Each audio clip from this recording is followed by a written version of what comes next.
What a great time to be at the USA with our Lady Raiders playing. We got these double headers. Just rare that you get to have this much consecutive basketball in Lubbock, and the timing of having the students here, it's tremendous. Obviously playing a fantastic BYU team who has proven to be one of the elite teams in college basketball. They have great talent, they have great plans, they're coached well, and they just really do execute in a way that allows them to win. And obviously a one-loss team is going to be successful for a reason. So a ton of respect for the way they compete, and excited for the opportunity to be back and compete on Saturday night at 7. What have you seen from them, particularly the last 2 games? Obviously, I don't want to say struggle. They were tough competition. Well, the Big 12 is a struggle. I mean, I think Coach Self's got a pretty famous quote going around after the West Virginia game. I mean, let's be honest, this league will test you. And it's not about even feeling like where your team is, good or bad, is the place that you are. I mean, honestly, that's what makes the heart behind competing for a Big 12 championship regular season. What I've always argued is the tournament's difficult, but like the regular season, the every game approach, how do you stay mentally prepared no matter who you play? And watching this BYU team, what they've done is they found a way to win. And that's what I think is, if you ask me what compliment do I have for them, it's competitively, they've been finding ways to win. And that I have a lot of respect for, and their team full of competitors. And I think Richie's a big cornerstone to that, and the way he rebounds and the way his energy is not impacted by his offense. What did you learn? Well, one thing about AJ is I love him. I mean this sincerely. Like, what an awesome teammate. There's so many guys that have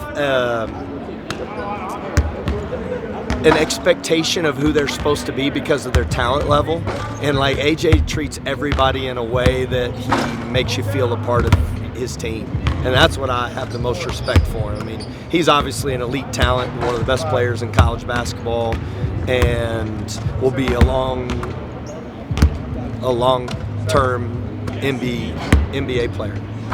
But you wouldn't know it by the way he interacts with people and the way he includes people, and what a great teammate he is. And I just respect him as a competitor, as a person.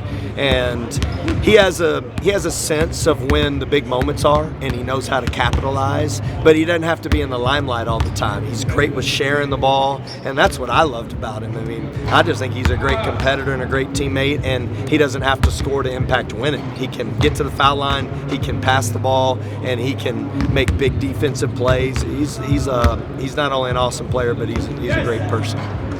In terms of just kind of guarding him, he draws a lot of fouls too. You mentioned just defending without fouling in general. Is that just kind of more paramount in going against a guy like that? Completely agree with you. Guarding AJ is more about how do you eliminate his foul pressure, and how do you make it as hard as you can on him without fouling him, which is a tall task.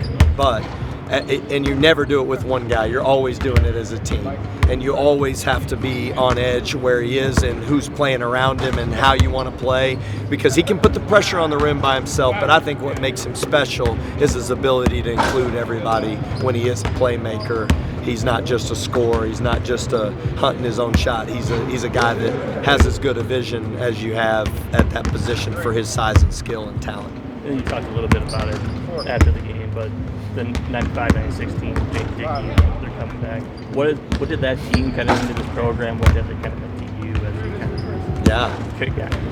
I mean, honestly, because I know we've had such a history of great teams here, but like, because I played against the 95-96 team in the last year of the Southwest Conference, and I got to feel just how competitive and the force that team put on me. So my my appreciation for it is just like, one, they guarded everybody, and two, they could score on you at any position, and they were so complete in the way they competed.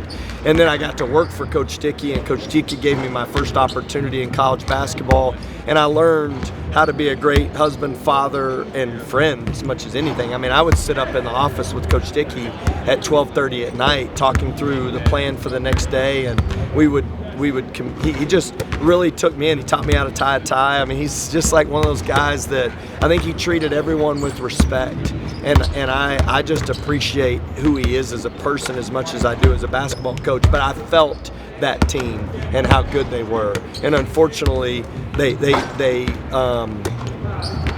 lost to an Allen Iverson team. That Allen Iverson's one of the best players, in the world, or who knows what could have happened. But man, what a tremendous group of character and of competitors, and I'm so thankful. I can't believe it's been 30 years. But what they did to me was on a national stage, beating North Carolina, the way Darvin dunked it, the way they won the game. I just think it put us kind of on that stage where it was national TV exposure, and like, hey, Texas Tech's, playing for an opportunity to go to the Elite Eight, and it was awesome to witness, and so thankful that we get to honor them and that they're coming back.